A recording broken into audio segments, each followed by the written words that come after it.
በህይወቴ ድካም አንድ ያተረፍኩ ሀቄ ነው። አግብቻለሁ። ያበድኩ መስሎ ነው። በቃ ይቅርታ። ማዳም ቤት እኮ እንደዚህ ነፃነት የለም። አቤት የነፃነት ትርጉም ግን የገባኝ ስደት ላይ ነው።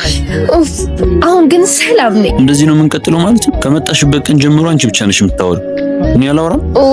በቃ ይቅርታሽ። አንተ አውራ በቃ። እኔና አንቺ የምንገባ አይመስልም። ለምን?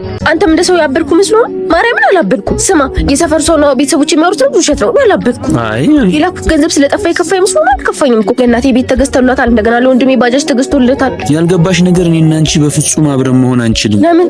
መኪና ከገዛው ሁሉ በኋላ ብር አለመላክ ያስከፍቶ ነው። ከዛ በኋላ እኮ ነው ደሞዜን የቀማች። ታውቃ አይደለ? ልብሴን እንኳን ሳልሰጥ እኮ ነው በባዶ እጄ ላከች። እዛ እያለሽ ልነግርሽ አልቻልኩም። 10 ዓመት አንቺን መጠበቅ ከበደኝና ፍቅር ክፉ ቀንን አሻግሮኛል። የማይገፉ የእንባሌሊቶችን አንተን ተመርኩዤ እኮ አልፌያለሁ። ከ10 ዓመት የልፋት ጊዜ በኋላ ሀገር ቤት ባዶ እጄን ስመለስ ተስፋዬ ፍቅር እረፍቴ ትዳራችን ነው። በህይወቴ ድካም አንድ ያተረፍኩ ሀቄ ነው። አግብቻለሁ። አይ በህይወቴማ ሁሉንም ነገር አላጣም። ስማ፣ ያበድኩ መስሎ ነው? በቃ ይቅርታ። የመኪናውን ብር ሰርቼ ከፍልሻለሁ። የኔና ያንቺ ነገር ግን አብቅቶ። አይ አይሆንም። 10 ዓመት ሙሉ የተላላክናቸውን ቴክስቶች እያንዳንዳቸውን አስታውሳለሁ። ያለ አንቺ ህይወቴ ባዶ ነው።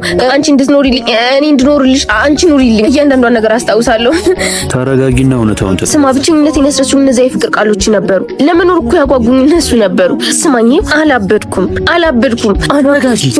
አላጋድኩም። አባቴ ሙት አግብቻለሁ። አንቺ መሰንበት